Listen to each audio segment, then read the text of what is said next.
Hello everyone, আসসালামু আলাইকুম। Welcome again.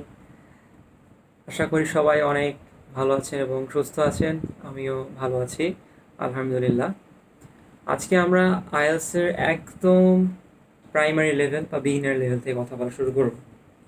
So আমাদের আজকে আমরা যে বিষয়গুলো নিয়ে কথা বলবো, প্রথমত হোয়াট ইজ আইএলস এর পূর্ণরূপ, তারপরে আইএলসের ওনার কারা, আইএলসের টেস্ট কোথায় দেয়া যায়, দেন আইএলসের রেজাল্টের ভ্যালিডিটি কতদিনের থাকে, তারপরে আইএলস কারা দিবে কারা দিবে না, এই বিষয়গুলো নিয়ে আজকে একটু ডিটেলস কথা বলবো। আর আমার এই ভিডিওটি করার উদ্দেশ্য হলো যে অনেকেই আছেন যারা শুধু জানেন যে হ্যাঁ আইএলস একটা টেস্ট, কিন্তু একদম ডিটেলস জানেন না, শুরু থেকে জানেন না। সো তাদের জন্য আমি এই ভিডিওটি করা শুরু করছি, যেন একদম শুরু থেকে আপনারা জেনে জেনে ধীরে ধীরে আগাতে পারেন প্রিপারেশনের দিকে এবং একটি ভালো স্কোরের দিকে। সো শুরু করি। প্রথমে আসি, হোয়াট ইজ আইএলস। আইএলসের পূর্ণরূপ হলো international English language testing system. এটা তো পূর্ণরূপ গেল। এখন আইএলস একটা এক্সাম, একটা টেস্ট, যেই টেস্টটি দেওয়ার মাধ্যমে আপনার ইংলিশ ল্যাঙ্গুয়েজের প্রফিসিয়েন্সি জাজ করা হয়। অর্থাৎ আপনার ইংলিশে শুনে ইংলিশটি বোঝার দক্ষতা, আপনার ইংলিশ বলতে পারার দক্ষতা, ইংলিশ পড়ে বুঝতে পারার দক্ষতা এবং ইংলিশ লিখতে পারার দক্ষতা, এই চারটি দক্ষতা জাজ করা হয় আইএলস টেস্টের মাধ্যমে। অর্থাৎ আইএলস টেস্টের চারটি মডিউল থাকে: listening, reading, writing and speaking. এই চারটি মডিউলের যে নাম্বারটি আপনারা পাবেন, সেই নাম্বারটিকে ব্যান্ড স্কোরে কনভার্ট করা হবে। তারপর প্রত্যেকটির ব্যান্ড স্কোরকে অ্যাভারেজ করার পরে যে ব্যান্ড স্কোরটি থাকবে সেটিকে বলা হবে আপনার আইএলসের ওভারঅল ব্যান্ড স্কোর। যেমন আমার ব্যান্ড স্কোর ওভারঅল 8, আর এই 8 ব্যান্ড স্কোরটি এসেছে এই চারটি পার্টিকুলার মডিউলের এভারেজ করার মাধ্যমে। আমার চারটি পার্টিকুলার মডিউলের ব্যান্ড স্কোর নিয়ে একটি ভিডিও অলরেডি দেওয়া আছে, আপনারা দেখে নেবেন। ভিডিওটি উপরে চলে আসার কথা, এতক্ষণে আপনারা ইনফরমেশনে ক্লিক করে দেখে নেবেন। সো এরপরে আমরা আসি, আইএলসের ওনার আসলে কারা, কারা এটি কন্ট্রোল করছে, কীভাবে হচ্ছে, এটির লিগ্যালিটি কী, মানে এটি লেজিট নাকি জেনুইন, কেন আমরা কাকে বিলিভ করবো, কোত্থেকে আসছে এত কিছু। সো দ্য থিং ইজ, আইএলসের ওনার তিনজন। একজন হলো, সরি জন না, তিনটা অ্যাকচুয়ালি অর্গানাইজেশন। এটা হলো ক্যামব্রিজ ইংলিশ অ্যাসেসমেন্ট, সরি ভুল বলছি আমি, ক্যামব্রিজ অ্যাসেসমেন্ট ইংলিশ। একটি হলো ব্রিটিশ কাউন্সিল এবং আরেকটি হলো আইডিপি, আইএলস অস্ট্রেলিয়া। এই তিনটি অর্গানাইজেশন মিলে আইএলসকে কন্ট্রোল করে। আর আইএলসের বাংলাদেশে এক্সাম দেওয়ার জন্য শুধুমাত্র দুটি অর্গানাইজেশন কাজ করে, একটি হলো ব্রিটিশ কাউন্সিল, একটি আইডিপি। বাংলাদেশে আপনারা যারা আছেন তারা যদি আইএলস দিতে চান তাহলে আপনাদেরকে হয় ব্রিটিশ কাউন্সিলের রেজিস্ট্রেশন করে আইএলস দিতে হবে, না হলে আইডিপিতে। এই যে আইএলসের রেজিস্ট্রেশন প্রসেস, একটা ফি এটসেট্রা নিয়েও ডিটেলস ভিডিও সামনে আসতে যাচ্ছে। সো প্লিজ চ্যানেলটির সাথে থাকুন সেই দেখার জন্য। সো এখন আমরা আসি আইএলসের যে আপনি একটি রেজাল্ট পাবেন, এই রেজাল্টটি আপনি আসলে কতদিন পর্যন্ত ব্যবহার করতে পারবেন। রেজাল্টটা আপনার ব্যবহার করার ভ্যালিডিটি হলো 2 বছর। আপনি আজকে যদি রেজাল্ট পান তাহলে আজকে থেকে ঠিক 2 বছর পর্যন্ত আপনি রেজাল্টটি ব্যবহার করতে পারবেন, যেসব ইনস্টিটিউশনে আইএলস অ্যাকসেপ্ট হয় সেসব ইনস্টিটিউশনে। তো এরপরে আমাদের পয়েন্টটি আসছে, আইএলস কারা দিবে এবং কেন দিবে। সো এই দুটি কিন্তু খুবই ইম্পর্টেন্ট একটি টপিক। সো এখন আপনারা আরেকটু ভালো মতো মনোযোগ দিন। আইএলস কারা দিবে?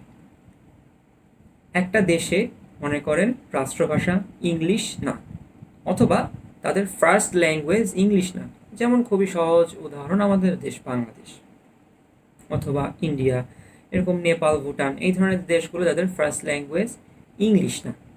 সো এমন একটি দেশের একজন স্টুডেন্ট যদি অন্য একটি দেশে পড়াশোনার জন্য যায় যে দেশের first language English, as example Canada ও আমেরিকা, তখন সেই স্টুডেন্টটিকে আইএলস দিতে হবে। অর্থাৎ এমন একটি দেশ থেকে যাচ্ছেন যে দেশে আপনার ফার্স্ট ল্যাঙ্গুয়েজ ইংলিশ না, এবং আপনি যাচ্ছেন যে দেশে, সে দেশের ফার্স্ট ল্যাঙ্গুয়েজ ইংলিশ, তাহলে আপনাকে আইএলটিএস দিতে হবে। তবে শুধু পড়াশোনার জন্য যে আপনি গেলে আইএলটিএস দিতে হবে তা না, অন্যান্য ক্ষেত্রেও আইএলটিএস দিতে হতে পারে। এখানে আমাদের আরেকটি পয়েন্ট আসছে আইএলটিএসের প্রকারভেদ নিয়ে। আমি এখানেও একটু ছোট করে আপনাদেরকে একটা ধারণা দিয়ে রাখি, এবং আইএলটিএস কেন দিবেন এটা এর মধ্যেই ইনক্লুড হয়ে যায় অ্যান্সারটা। সো আইএলটিএসের মূলত দুটি প্রকার আছে, একটি হলো একাডেমিক আইএলটিএস, আরেকটি হলো জেনারেল আইএলটিএস। আপনারা একাডেমিকটির নাম শুনেই বুঝতে পারছেন খুব ভালো মতোই যে পড়াশোনার খাতিরে যখন অন্য কোনো দেশে যেতে হবে, ইংলিশ বেসড কোনো কান্ট্রিতে, তখন একাডেমিক আইএলটিএস দিতে হবে। আর যখন পড়াশোনা ছাড়া শুধু ইমিগ্রেশন পারপাসে যদি কেউ যায়, তখন দিতে হয় জেনারেল আইএলটিএস। যেমন ইমিগ্রেশন পারপাস হলো, মনে করেন আপনি বাংলাদেশ থেকে পড়াশোনা করেছেন, আপনার ব্যাচেলর মাস্টার্স সব কিছু কমপ্লিট, তো আপনি তখন একজন জব করার জন্য ক্যাপেবল। তো আপনি একটা দেশে অ্যাপ্লাই করলেন যে আমি ওই দেশে গিয়ে জব করতে চাই আমার এই ডিগ্রি নিয়ে, এবং সেই দেশে আপনি ওখানে একটা জব পেয়েও গেলেন অনলাইনে। কিন্তু যেহেতু আপনি বাংলাদেশে যাচ্ছেন আর ওই দেশটা ইংলিশ বেসড একটা কান্ট্রি, তো আপনাকে আইএলটিএস জেনারেল টেস্ট দিতে হবে, তারপরে আপনি যেতে পারবেন। এখন জেনারেল হোক একাডেমি হোক হোক আইএলটিএসের মূল উদ্দেশ্যটা কি দেয়ার? আইএলটিএসের মূল উদ্দেশ্য হলো আপনি যে ফার্স্ট ল্যাঙ্গুয়েজ ইংলিশ এমন একটা কান্ট্রিতে যাচ্ছেন, সে দেশে গিয়ে যে আপনি স্বাভাবিক জীবন ধারণ করতে পারবেন তাদের ভাষার মাধ্যমে, এটির প্রমাণ হলো আইএলটিএস। কারণ আপনি যদি একদম স্বাভাবিক ইংলিশটুকুও না জানেন, আপনি কিন্তু সেখানে টিকে থাকতে পারবেন না। না আপনি কারো কথা শুনে বুঝতে পারবেন, না আপনি কিছু বোঝাতে পারবেন, না আপনি কিছু লিখে বোঝাতে পারবেন, না আপনি কিছু পড়ে বুঝতে পারবেন। খেয়াল করলেন? Listening, speaking, writing and reading, এই জন্য আইএলটিএস এই 4টি মডেল থাকে। এই 4টি মডেল টেস্ট দেওয়ার মাধ্যমে আপনি প্রুফ করলেন যে আপনি ওই কান্ট্রিতে গিয়ে ইংলিশে সব কিছু ভালো মতো কন্ট্রোল করতে পারবেন, আপনার পরিবেশ, আপনার সিচুয়েশন। এই জন্য আইএলটিএসটি দিতে হয়। এর বাহিরেও আরও কিছু আইএলটিএস আছে, যেমন IELTS life skill, IELTS UKVI. আশা করি আপনাদের ক্লিয়ার হয়েছে। তবুও যদি ক্লিয়ার না হয়, প্লিজ আমাকে কমেন্ট করে জানাবেন, আমাকে আমার সোশ্যাল মিডিয়ায় নক দেবেন, আমি আরও ডিটেলসে ভালো মতো ক্লিয়ার করে দেবো। সো আশা করি আজকে যে টপিকগুলো নিয়ে আমি কথা বলতে চেয়েছিলাম, বলেছি, সেগুলো আপনাদের বুঝতে কোনো অসুবিধা হয়নি। যদি অসুবিধা হয়েও থাকে, আপনার ভিডিওটি আরেকবার দেখুন, আমাকে জানান, আমি নেক্সটে আরও ভিডিও করব, আরও ডিটেলস নিয়ে কথা বলবো। এই যে একাডেমিক, জেনারেল, এটা তো জাস্ট আপনাদেরকে একটা ধারণা দিলাম, এর ভিতরে আরও অনেক কিছু আছে। এগুলো সম্পর্কে আপনাদেরকে জানতে হলে সেগুলো ভিডিওগুলো দেখতে হবে। সেজন্য আমার চ্যানেলের সাথে থাকুন, এবং প্লিজ অনেক দোয়া করবেন আমার জন্য, যেন আমি আমার পড়াশোনা এবং অন্যান্য বিষয় পাশাপাশি রেখে এটি কন্টিনিউ করতে পারি। সো ততদিন পর্যন্ত সবাই ভালো থাকুন, সুস্থ থাকুন, এবং আপনাদের আশেপাশের সবাইকে নিয়ে খুশি থাকুন। আসসালামু আলাইকুম, গুড বাই। দেখা হবে নেক্সট ভিডিওতে ইনশাআল্লাহ খুবই শীঘ্রই।